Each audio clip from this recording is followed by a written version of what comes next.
Le damos la más cordial bienvenida a los ponentes, participantes y organizadores de este Congreso de Investigación e Innovación de la UNED. En este año hemos decidido colocar como motivo fundamental de nuestra reflexión la innovación tecnológica, el diálogo crítico y la consideración de la educación como eje fundamental para la transformación social. Tres elementos que se constituyen en principios indiscutibles del quehacer cotidiano de la Universidad Nacional Experimental del Magisterio Samuel Robinson y que deben constituirse también en principios permanentes del trabajo de todos los maestros y maestras venezolanos. Nosotros quisiéramos expresar que la consideración de la educación como eje de transformación social, en nuestro caso específico, está directamente asociada en nuestro caso específico Venezuela, está directamente asociada con el principio de Estado docente. Y en ese sentido consideramos que uno de los elementos que se derivan de esa relación está vinculada en este preciso momento, en este siglo que hemos iniciado, a la construcción del poder popular, a su consolidación y al desarrollo pleno de la comunalización como aspecto central del nuevo Estado. Es por eso que la discusión en torno a las características fundamentales y al rol que la escuela juega, y sus maestros, por supuesto, juegan en el proceso de organización social y política de la comuna, va a constituirse quizás en uno de los elementos que vamos a estar viendo como aspectos centrales de muchas de las ponencias y muchas de las investigaciones que se van a compartir en este congreso. El otro aspecto que hemos considerado central para este es pensar que todo proceso de transformación social supone necesariamente un diálogo y un diálogo crítico. Un diálogo crítico en el sentido de acción colectiva, pero también de acción colectiva con miras a la transformación propia de las estructuras socioeducativas que caracterizan en este momento el subsistema de educación básica. Por lo tanto, es fundamental para nuestra universidad ese binomio, entender que solo habrá investigación si hay transformación. Un poco sobre la base de lo que hemos considerado uno de los enfoques centrales de nuestra acción de investigación UNEMista, que es la visión crítica de la investigación y el enfoque de investigación-acción transformadora, investigación-acción militante. Entonces, ambos elementos se constituyen en una unidad indiscutible. Y en el marco de esa unidad, quizás uno de las producciones, de las concreciones de esa dinámica de investigación y a partir de un diálogo crítico y de la visualización de las transformaciones, tiene que ver con la innovación tecnológica. La innovación tecnológica vista no solo desde la perspectiva de la aparatología, es decir, del uso de los artefactos tecnológicos para generar cambios e innovaciones, sino fundamentalmente sobre la idea de que nuestra producción debe contribuir a la resolución de problemas. Es decir, pensar que las respuestas tecnológicas en el campo de la educación no son otra cosa sino el conjunto de producciones, de investigaciones, de recursos, de diseños que contribuyen a la solución de aspectos fundamentales de nuestra realidad educativa. En este momento el país ha identificado algunos que les son clave, el problema de cómo mejoramos nuestros índices de aprendizaje, otros tienen que ver con el logro y la consolidación definitiva del 100% de escolaridad, una de las metas fundamentales que se ha planteado el gobierno revolucionario y que acompañamos todos los maestros y las maestras porque es uno de los anhelos de todo el que se dice educador, que todos los niños, niñas y jóvenes de la patria y todos los adultos que así lo quieran estén atendidos desde la perspectiva educativa. Entonces, esos elementos, entre otros tantos, se van a constituir en aspectos de reflexión permanente y de producción de alternativas de solución de puede ser de la totalidad del problema o de partes de ella. Otro aspecto que es indispensable que lo miremos y que estoy segura que lo vamos a compartir en este congreso es la producción en torno a la enseñanza específica, a las enseñanzas de la ciencia, a la enseñanza de la matemática, a la enseñanza de la educación física y las otras áreas, por supuesto el desarrollo de la educación infantil en su concepción más plena, que nos van a permitir, como siempre, mejorar la calidad de nuestro propio subsistema. Para todos ustedes, nuestro reconocimiento por sus producciones y sobre todo por el deseo de que compartamos y conozcamos en diálogo crítico todo lo que han hecho durante este último año y que han decidido comunalizar en términos de conocimiento. Voy a compartir con ustedes algunas reflexiones que venimos desarrollando sobre lo que tradicionalmente se conoce como el perfil del docente. Nosotros lo hemos mirado más como cuáles son los elementos que deben caracterizar y sobre todo caracterizar la acción de un docente que ha decidido desarrollar y acompañar a un conjunto de niños, niñas y jóvenes en la construcción de un aprendizaje. Esto visto desde la perspectiva, siempre lo hemos mencionado en otras oportunidades, de que tanto nuestra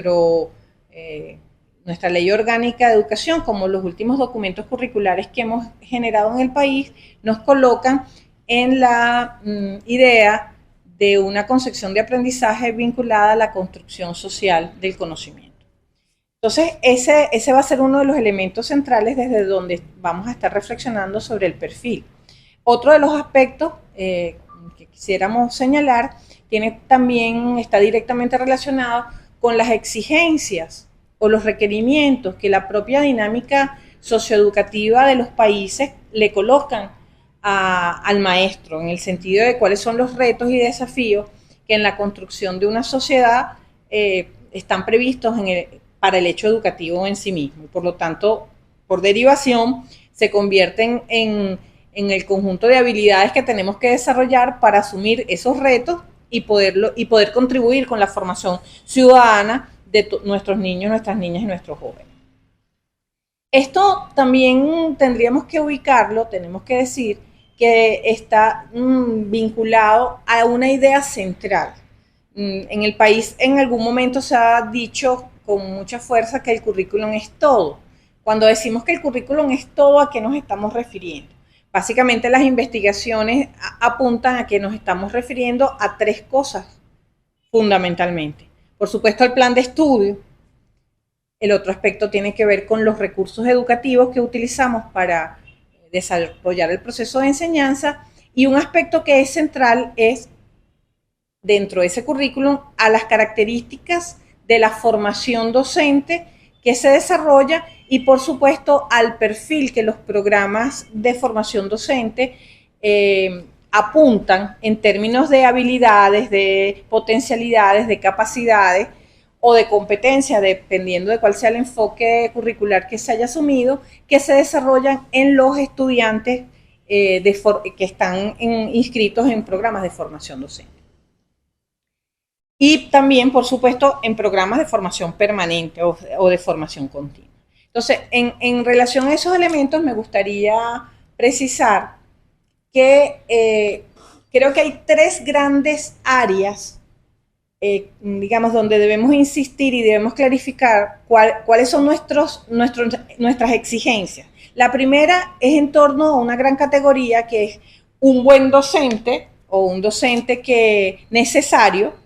pensando un poquito en la analogía con la canción Necesaria, el docente necesario debe tener una gran comprensión del sujeto pedagógico con el cual se está relacionando. Si nosotros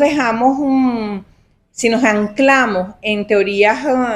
de enseñanza o en teorías o en propuestas didácticas tradicionales, vamos a ver que ese sujeto pedagógico solamente está circunscrito al niño, al joven que aprende o al adulto que aprende, es decir, al aprendiz. Y en este momento, y desde hace un tiempo también, nosotros entendemos que ha habido una resignificación de ese sujeto y nosotros planteamos con fuerza que la comprensión del sujeto pedagógico tiene que partir de que ese sujeto es un sujeto colectivo,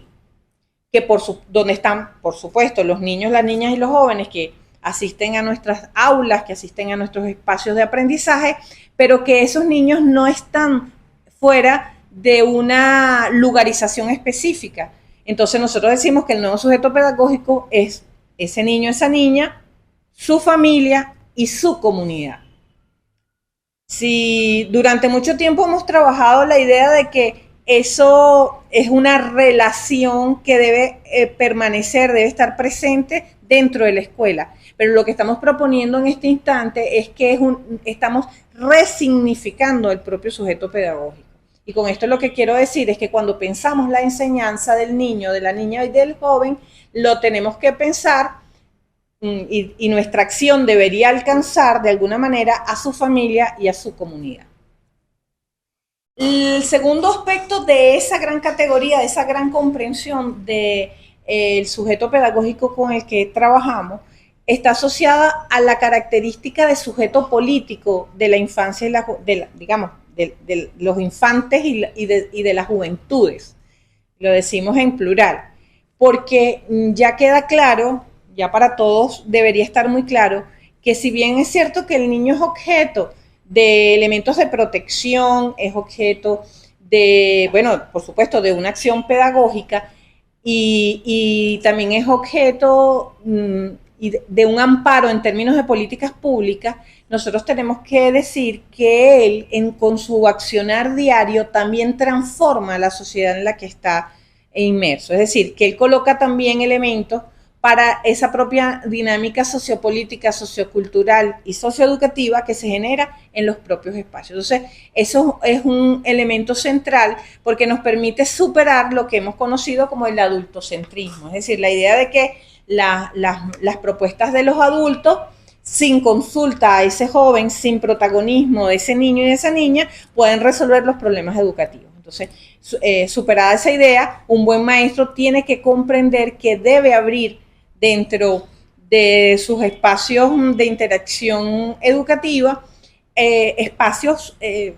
permanentes, diarios, para la participación y el protagonismo de los niños, las niñas y los jóvenes. El segundo elemento que me gustaría recalcar dentro de ese perfil es una también profunda, científica comprensión de lo que es el proceso de aprendizaje como proceso humano. Y aquí nos ubicamos desde la perspectiva, creo que en tres grandes teorías que vienen alimentando de alguna forma. Esos elementos fundamentales del constructivismo social nos colocan digamos, nos vinculan fundamentalmente a que el hecho educativo tiene necesariamente que vincularse con las prácticas sociales. Es decir, lo sintetizo en tres elementos, por poner ejemplo. A leer se aprende leyendo, a jugar se aprende jugando, a construir y a trabajar se aprende construyendo y trabajando. Es decir, que nuestros educadores tienen que tener la posibilidad de diseñar situaciones de aprendizaje reales que le permitan al niño, digamos, superar el cómo sí y empezar a practicar de manera situada cómo son los distintos aprendizajes a los que, digamos, a los que hemos considerado importante vincular. Un segundo elemento en esa comprensión científica del aprendizaje nos los pudiera estar dando, digamos, las teorías asociadas al aprendizaje significativo. Estar claro, conocer a profundidad que no hay nadie que no conozca algo previamente y que el éxito de un nuevo aprendizaje está directamente vinculado a la relación que ese nuevo aprendizaje tiene con aprendizajes previos. Es decir, ustedes saben más de eso que yo, pero en líneas generales al anclaje que hace el nuevo aprendizaje, tal como nos lo enseñó Auswell, el anclaje que hace ese nuevo aprendizaje con aprendizajes previos. Y un tercer aspecto que creemos que es indispensable son los avances de la neurociencia. Y quiero señalar con una frase que además ya era para nosotros en América Latina conocida, no por la vía de la neurociencia, sino más bien por la vía del reconocimiento de nuestras prácticas ancestrales y, digamos, y del reconocimiento de la relación entre sentimiento y saber, que es que todo proceso de aprendizaje es un proceso sentipensante, es decir, que requiere necesariamente de componentes vinculados a las emociones, a los sentimientos y por supuesto a otros vinculados a lo que pudiéramos conocer como el conocimiento científico, como el conocimiento de los saberes que se comparten socialmente. El tercer y último elemento al que quiero señalar, que sería la tercera contribución a la consideración de cuál puede ser el perfil fundamental de un docente en este momento, está asociado a nuestra comprensión del hecho pedagógico en sí mismo, a cuáles son las características en términos de cuáles son los nuevos contenidos que debe conocer un educador y que debe compartir con sus estudiantes, y en este momento nosotros, digamos, haciendo referente a algunos elementos internacionales, hablamos de que deberíamos estar centrados fundamentalmente en el desarrollo de aprendizajes para la vida, de la construcción de ciudadanía, de la sostenibilidad como elemento fundamental para la preservación del planeta, más allá del plan de estudio como lo conocemos tradicionalmente. Otro aspecto que ya en algunas otras oportunidades hemos hablado es que esa comprensión del hecho pedagógico también pasa por la necesidad de centrar nuestra acción docente en la propia actividad del niño, en el propio desarrollo del niño y de la niña como actor fundamental de su propio aprendizaje. Y por último,